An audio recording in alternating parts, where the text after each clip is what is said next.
people don't always know what they want, and they behave sometimes very differently when they're not aware that they are being monitored, to be honest. So I would say we are more agile.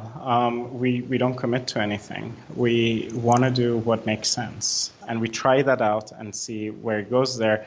I wouldn't say we are more patient. We're just more open to being wrong and adjusting ourselves based on the results of what we see. Amir Bolouryazad. He is the head of engagement marketing and content marketing at Emma Sleep. You can find out more about Emma Sleep at emma-sleep.com. And he gives some amazing advice and takes you behind the scenes of what he does at Emma Sleep. And it's, as you can tell, very strategic, very step by step. I think you're going to learn so much about taking your time and getting to know your customers, finding out what they want so you can grow on a global scale. And in this podcast episode, he's going to talk about how he treats every individual country as its own startup, because people in different places, they want different things. And he is really going to unpack how he finds all of that information out. It's super interesting. I know you are going to love this episode with Amir. Ever wonder how some people seem to get a ton of media coverage and you don't? Welcome to Become a Media Maven, where TV reporter, host, and news contributor Christina Nicholson shares years of media experience to help you get the media attention you and your business deserve. And now, to help you master your media coverage, Christina Nicholson. Hello, Amir. Thank you so much for joining me on the Become a Media Maven podcast. Hi, Christina. Thank you for having me. I'm excited to have you. You guys, Emma Mattress, you guys were on The Balancing Act not too long ago, and I am a host on The Balancing Act, so I thought, I got to get this guy on my show to talk about everything he does marketing, because you do it on a pretty big level in North America and globally. So I'm excited to learn from you. But first, tell me a little bit about what you did on The Balancing Act. Sure, definitely. So actually one of our founders was presenter at the time, Dennis Schmolze, and he was kind of going through our product that we've launched in the US, which is a little bit different than what we've had in the rest of the countries where we are present in. And so it was getting through the product, talking about sleep, and as a company, we understand the importance of sleep, so we are moving away kind of from being just a mattress company, and we really want to highlight that sleep is not just about mattress, and that's why we were on the Balancing Act at the time. I love that. Something that I work with my clients on at my PR agency is we don't just focus on the product, we focus on the bigger meaning, and we get the people behind the product to almost be thought leaders in that space. So for you, you guys are selling mattresses and pillows and mattress protectors. So obviously you have to talk about sleep and the importance of sleep. And it just opens the door. Speaking from an earned media point of view, it opens the door to earning so much media, because you can speak to both product and expertise as a thought leader. So I love that. That's awesome. And everybody sleeps, so this is kind of relevant to everybody. Definitely. Okay, awesome. So tell me, when you started at Emma, you were focused more on the North American team. Now you're playing a global role. I want to get into how that shift happened and how your day-to-day changed with that. But first, let's start with the North American team. Your title is the head of engagement marketing, which I love that title. I've never heard that title before. And you explained to me, it involves a lot of content marketing. So talk to me, let's go back to when you led the North American team. What was the day-to-day like, and what sort of things did you do at Emma? Sure. I would love to go through that. So I joined Emma in October 2018, and that's when we were launching the US. the US team at the time was 2 people, myself and 1 intern. So this was as startup-y as it could get. I remember there was a point where we needed to, we did not, because we are all based in Frankfurt, Germany, and the product was not here, so we did not have the pictures to put on the website. We did have a cover of the product though, so me and my colleague that was working at the time with me had to go and fill up this cover with scrap foam that we found around the office so we could take the product photos at the time. It was definitely a challenge. So the way we operate and the way we launch in every single country is that we treat each country as its own mini startup. And you go through those very rough segments of a startup. And the US market was a very different market than any other market we had been in. So every day was a new challenge, not just for my team, but also for the company.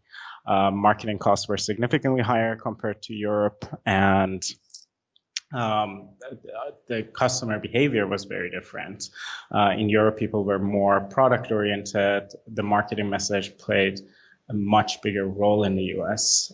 So on a day-to-day activity, I would say for the first 6 months, we were just learning how the market behaves. Throughout trial and error, just trying and testing and, just experimenting with the different messagings we had and so on, we kind of found ourselves in the market. And then from there, we started expanding because by then we knew how the customer behaves. We understood what are the things that the customer actually cares about. And we optimized both the product and our product portfolio and also the plan ahead in terms of R&D to make sure that we can truly establish ourselves in that market. Down the line, so later last year, towards the end of the year, we also decided to explore Canada and Mexico. Canada has been very similar to the US. I mean, there's a lot of differences compared to the US, but I would say it's much closer to the US than other countries we've been present in.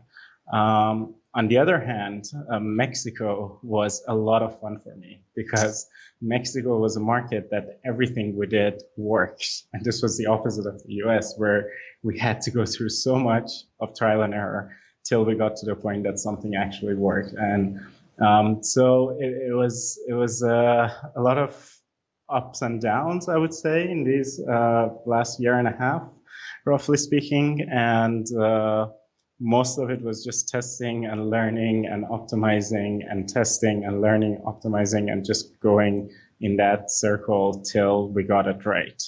Oh my gosh, I love that. That's so interesting. And I love that you spent 6 months just trying to figure out what worked in the United States, because I feel like now people are so impatient. Like I have clients that after 4 months, they're like, wait, I'm still not famous. I'm still not on the cover of Forbes. It's been 4 months. When is this going to happen? And I'm like, serious people, this stuff takes time.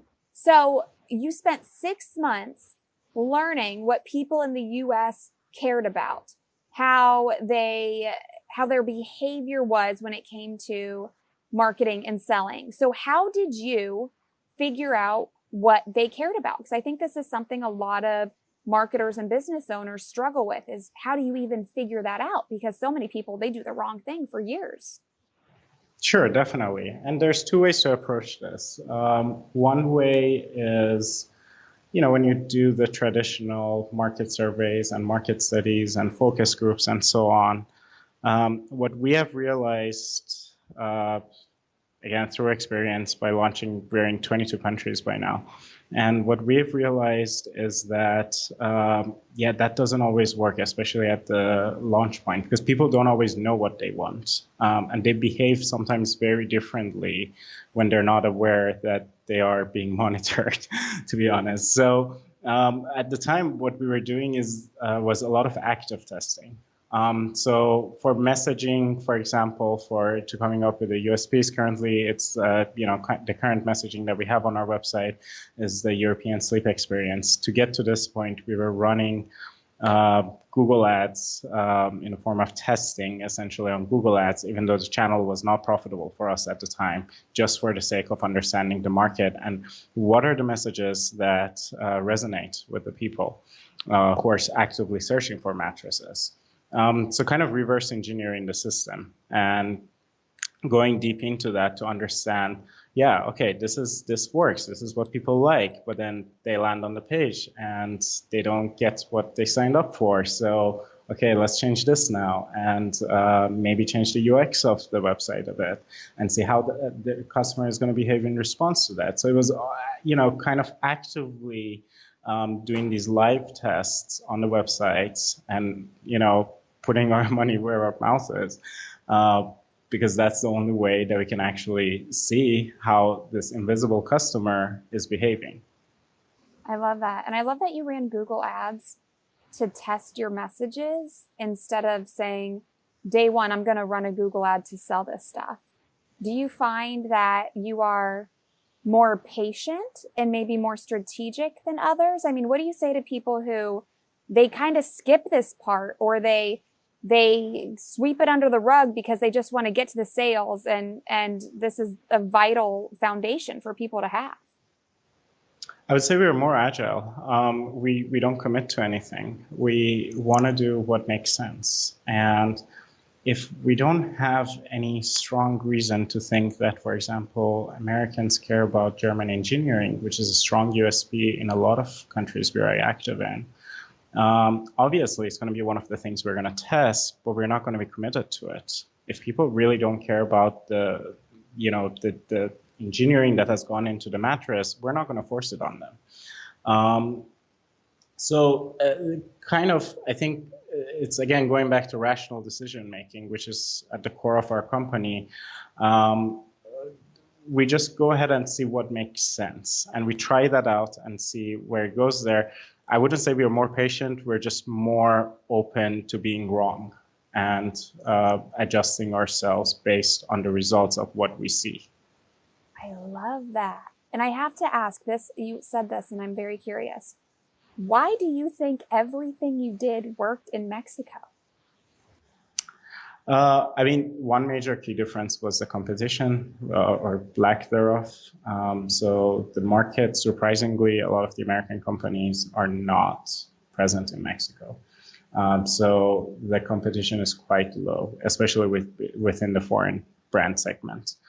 It is a relatively new concept, which brings up new challenges, because to buy a mattress online, it takes a lot of years of customers getting comfortable with that kind of purchase, to do that without touching it and feeling it and trusting the product.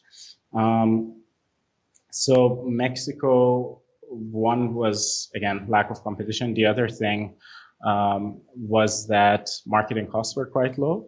So that allowed us to test a lot faster and a lot more aggressively. And finally, the product was the right product for the market. And unlike the American consumers, the Mexican consumers really would go and research the inside of the product and see the technicality of it, which was a surprise to us, because we were under the feeling that, okay, Mexico is not going to be too different than the US. It's going to be cheaper, yeah, but it's not going to be too different in terms of consumer behavior within the price point we have.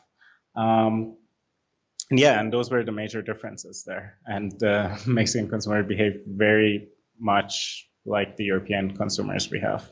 That's very interesting. And you mentioned the struggle, or I guess the challenge of people buying a mattress online where they can't lay on it, or the pillow, they can't feel it or touch it. So how do you overcome that obstacle? Obviously, we do have kind of what we call the risk-free experience, right? So you can purchase the product, you have 100 nights to try it. And that's a lot of nights. Yeah, exactly. That's over 3 months that you can sleep on this product. And if you don't like it, we'll pick it up free of charge. No questions asked. So that's one side of it. But what we've seen in countries where the e-commerce segment is not as let's say, developed as some other countries. And we had the same problem in Southern Europe, for example. So in Italy, Spain, Portugal, that people are still, this is not enough for them. They still want to see and feel the product. Now, in certain places, we might decide to work with some local retailers for the customers to be able to go and have that in-person experience. But down the line, that's not where we want to go. We are here to actually be able to provide a cheaper product directly to the consumers by cutting out the retailers. And that's essentially, we have that as a parallel kind of a concept. So we accommodate the consumer behavior to some extent, but we are also actively working on changing the purchasing culture within the segment, being the mattress segment.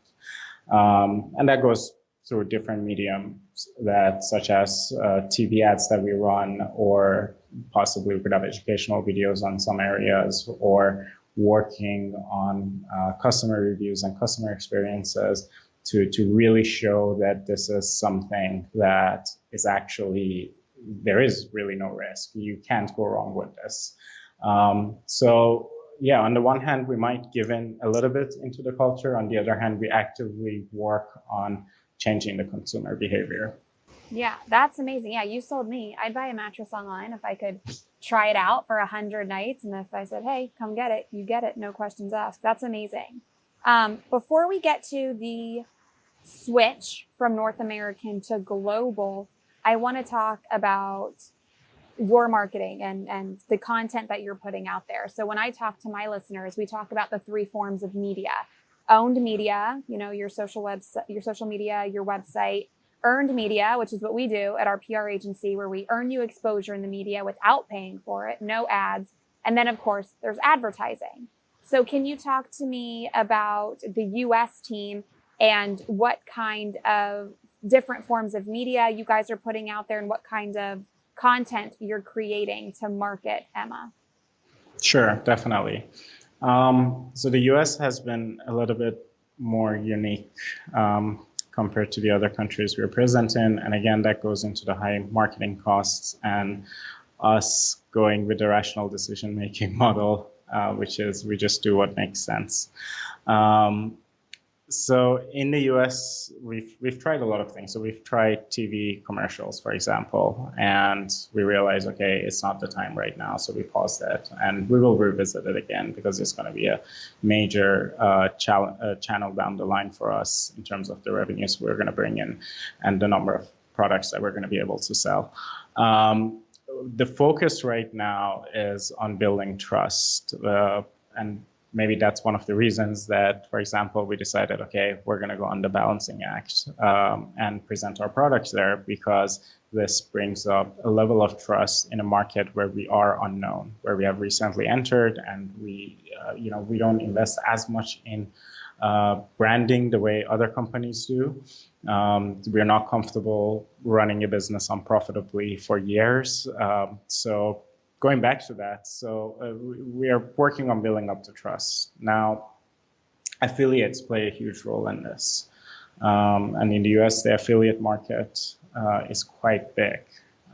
If you could go on Google Ads during especially holiday sales, such as Black Friday, you have up to 50% of the bids in our category could be from these affiliates or aggregators who are also actively bidding on these keywords that we are interested in as well. So they're getting some traffic, and if you're on their pages, then that traffic could potentially come to our page.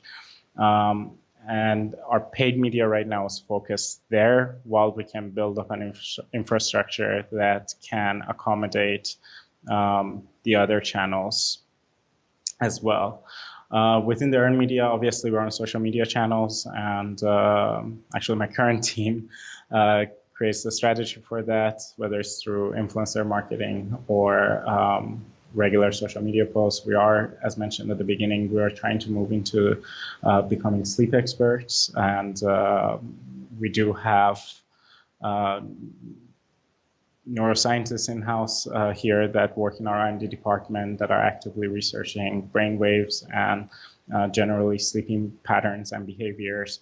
And we will be putting more and more of that out there and establishing ourselves as real sleep experts, not just a mattress company. And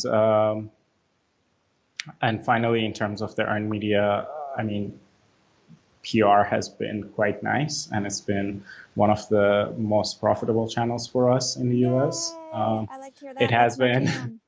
yeah, it has been really. It's been one of the, and I know there's a lot of startups that actually start with PR just because other channels are so expensive, and it's so hard to make paid media profitable in the US within the very competitive segments such as ours. So that actually plays a huge role. And depending on what we are focusing on, our PR activities could go higher and lower. But essentially, we are present all across the board. I have to tell you, with your focus growing and being known as the sleep experts with your scientists in-house, like your PR and your earned media can go through the roof, because now more than ever, so many people want to talk about self-care and they want to talk about productivity. And now we have so many people working from home, not just temporarily, but now they're going to be working from home, you know, for years to come, because they have seen that it works so well. So I think like the sleep expert angle, in addition to promoting the product and getting it earned media, like you have amazing possibilities and so much potential. And then to add to your part about the affiliate marketing piece, I have a couple of product-based clients, you know, like Emma would be, on our roster. And even though we do earned media, the affiliate piece actually is working in conjunction with that, even though it's kind of like it's paid. And that's because people aren't advertising like they used to. You know, you mentioned it's very expensive.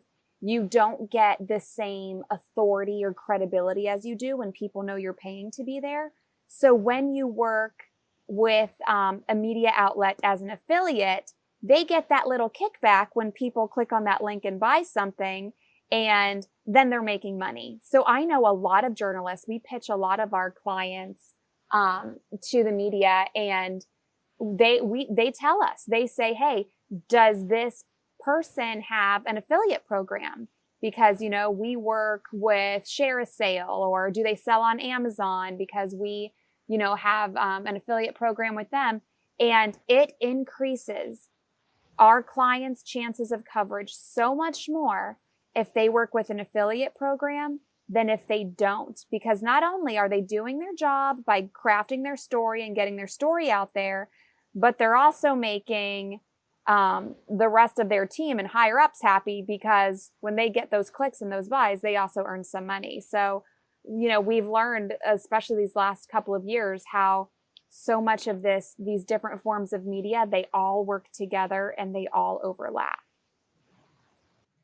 Definitely. I mean, at the end of the day, if you're putting the right things in the marketing funnel, you do get to your target, and there's different ways to achieve that. And, you know, some people start with focusing on building up the brand first, and then getting into the consideration segment of the funnel all the way down to the conversion.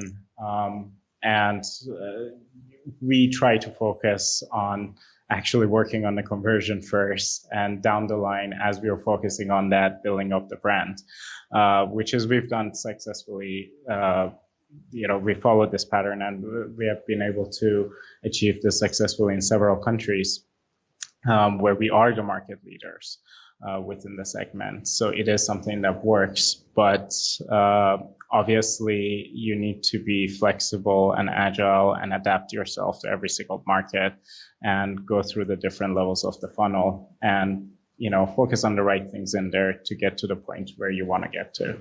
Exactly. Okay, so then you went global. You led the North American team, and now you play a bigger role for the whole world. So tell us how that changes your day to day, because now we're not just focusing on North America. We spent all that time figuring out how us North Americans are marketing too. We got that figured out. We doubled down on what works. And then what does it look like when you go globally? Yes, definitely there were a lot of changes, because, I mean, as a global team, like it or not, you do become kind of like a consultant to the country teams. And the tables turn.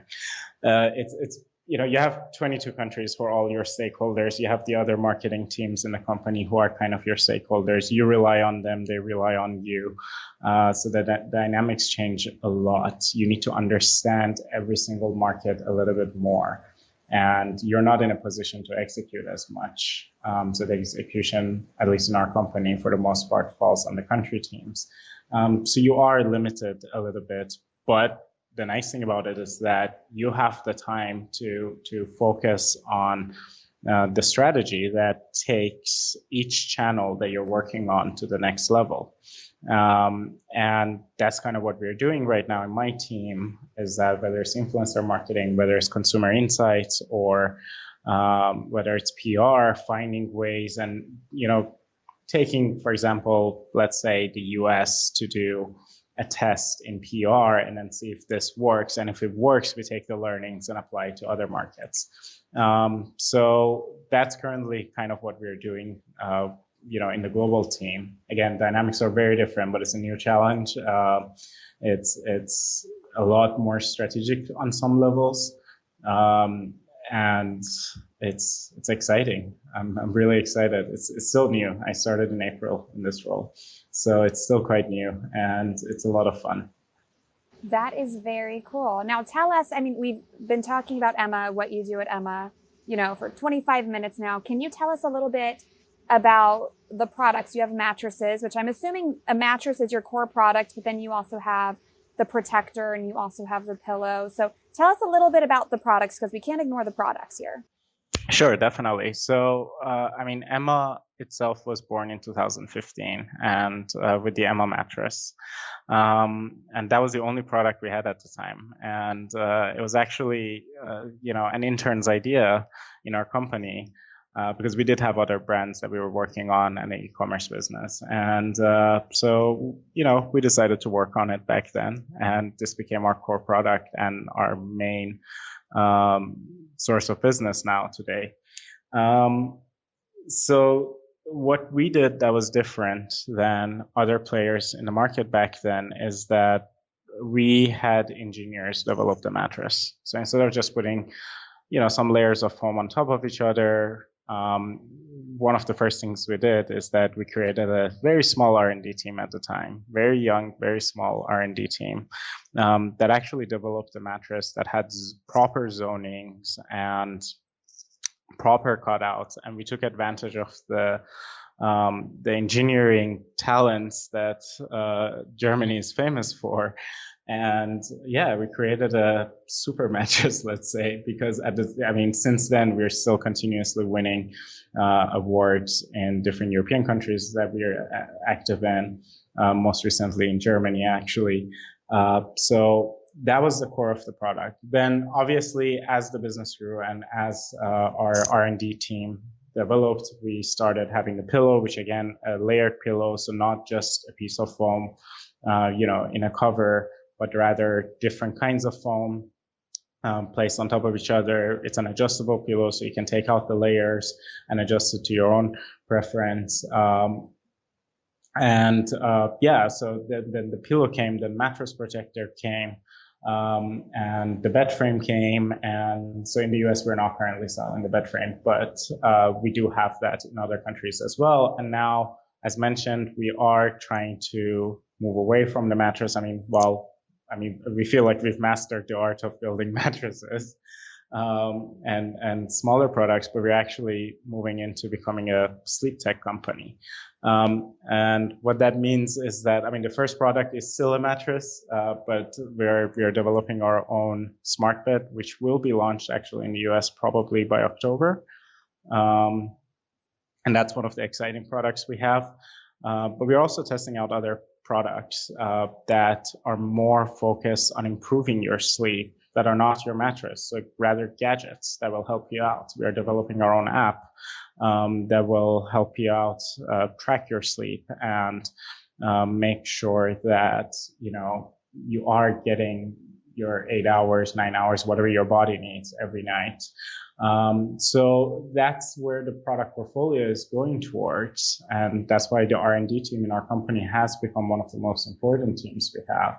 It was always from the beginning, and that's why we were able to create this amazing product that a lot of the US competitors that we hear a lot about have tried to be in this market, and this tiny, small startup in Frankfurt, Germany managed to kind of prevent them from growing here. And a lot of them have gone back multiple times. So essentially, going into the product, we very much focus on the details of the product. And partially one of the reasons for that is something that I referenced earlier, which is European consumers are very technical when it comes to the product. So they will go and read the details, like every single detail of the product, something I would personally never do. And you get surprised. They go into the density of the foam of the mattress, for example, that they're buying. So that kind of made us kind of work on that area a little bit more. But yeah, so it's a wide range of, so we try to keep it simple because that's, again, our business model. We don't want to confuse the customer. We have 1 or 2 products within each category that should cover 95% of the people and their preferences. But we are adding more and more products that will give a better sleep experience to the consumers we have. That's awesome. I love that you are moving more into becoming a sleep tech company, because just from like a PR standpoint, like you can earn so much exposure with that expertise. That is amazing. And I have one last question. Where does Emma come from? Is that named after somebody? No, interesting question. So at the time when they were choosing a name for the mattress, if I remember correctly from the stories I've heard, is that they looked up what is the most popular female name. I'm not sure if it was in Europe or globally, but it was essentially the most popular female name, and that's how they went with it. That is amazing. And you're right. Yeah. Listen, I just Googled it and I just saw Emma, for the 5th year in a row, is at number 1. Yeah. And yeah, we started in 2015. So yeah, that makes sense. That's unbelievable. Yes, it says specifically starting in 2014, Emma has been in the top 3, if not the number 1 name. That's funny. I love that. What a cool story. Amir, thank you so much. You have been a wealth of knowledge and information. To find out more about Emma, to order your mattress. I mean, people, you have nothing to lose. You can sleep on it for 100 days, free delivery, free pickup, the whole thing. Go to emma-sleep.com. Amir, is there anything else you want to add that maybe I forgot to ask about? No, thank you so much, Christina. Thank you for having me here. It was exciting talking about it and kind of made me remember the old times when I started here and we started the market.